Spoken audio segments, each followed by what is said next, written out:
വാടാൻപള്ളി ഗണേശമംഗലം പണ്ടാരൻ ശ്രീ രുദ്ര മഹാകാളി ക്ഷേത്ര സമിതി ഏർപ്പെടുത്തിയ വിദ്യാഭ്യാസ പുരസ്കാരം വിതരണം ചെയ്തു. ക്ഷേത്ര സന്നിധിയിൽ നടത്തിയ ചടങ്ങിൽ ക്ഷേത്രം തന്ത്രി കണ്ണൻ ശാന്തി മുഖ്യാതിഥിയായി. Professor P. എ. പീതാംബരൻ അധ്യക്ഷത വഹിച്ചു.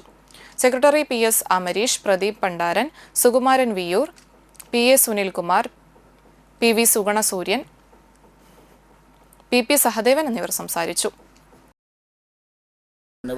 സ്വതന്ത്രമായി തന്നെ ഒരു ശ്രീകോവിൽ യഥാശക്തി കമനീയമായിട്ട് നമുക്ക് പണിയാനും അതിൽ ഭഗവതിനെ പ്രതിഷ്ഠിക്കാനും കഴിഞ്ഞു. അതോടൊപ്പം തന്നെ നമ്മുടെ തറവാട്ടിലെ കുട്ടികൾക്ക് full A plus SSLC +2 full A plus മേടിച്ച ഈ അവസരം, അതാണ് ഞാൻ പറഞ്ഞ ഇരട്ടി സന്തോഷം നിറഞ്ഞത്. അത് നമ്മൾ എന്നും അവർക്കൊരു അനുഗ്രഹമായിക്കൊണ്ട് അവരുടെ ഭാവി ജീവിതം, ഇനി ഇവിടെ ഞങ്ങൾ അവരുടെ ഭാവി നിർണ്ണയിക്കുന്ന പഠനങ്ങളാണ്. SSLC കഴിഞ്ഞ് +2 കഴിഞ്ഞാൽ ഭാവിയിൽ അവരാരാവണം എന്നുള്ള മുന്നോട്ടുള്ള പ്രയാണമാണ്.